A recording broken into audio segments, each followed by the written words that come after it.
Pain on the pinky side of your wrist? Stop stretching it. You're probably making it worse. Here is a 4-stage protection and rebuild plan that actually works. Once properly diagnosed and cleared by a doctor or a physio, here are the 4 stages of recovery in TFCC rehab.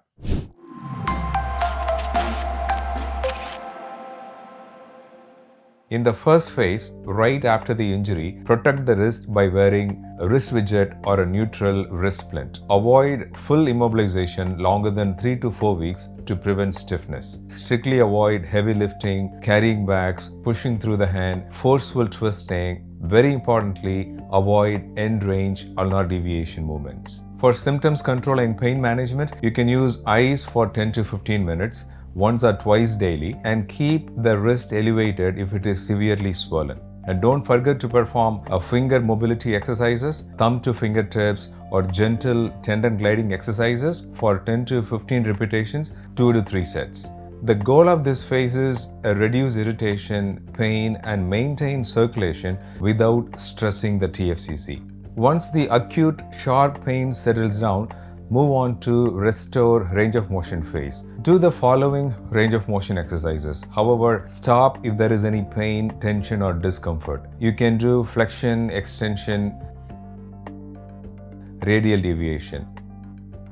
But when it comes to ulnar deviation, keep the range very minimal initially, and same thing goes for supination. Start with only half ranges of supination because you don't want to do end range movement that could reproduce pain as it stresses the TFCC in the early stages. Stage 3 is a strengthening and stability phase. Begin this only when the range of motion is comfortable. You can start with isometrics. Isometrics meaning muscle contraction without movement. And how do we do this? Provide resistance with the other hand and make sure no movement happens. Perform the isometrics for the following movements: flexion, extension, radial deviation, ulnar deviation, and hold for 5 to 10 seconds and repeat 5 times. And then progress to isotonic movements. You're okay to start with light weights for wrist flexion, extension, and radial deviation. But when it comes to ulnar deviation, you have to start strengthening very gradually. You can start with no weights or with light resistance in the tiny ranges initially, but if there is any sharp pain, pinching, or instability, back off.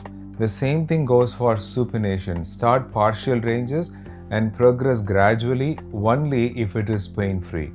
Do not forget to perform the grip strengthening exercises. Use either soft putty or a ball squeeze. You can do it 10 to 15 repetitions of 2 to 3 sets.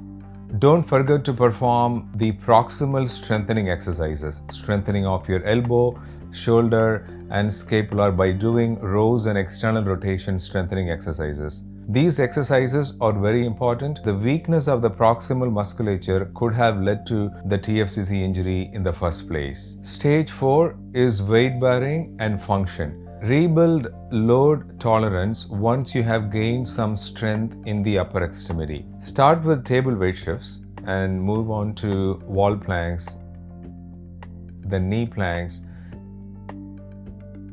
knee push-ups, and full push-ups.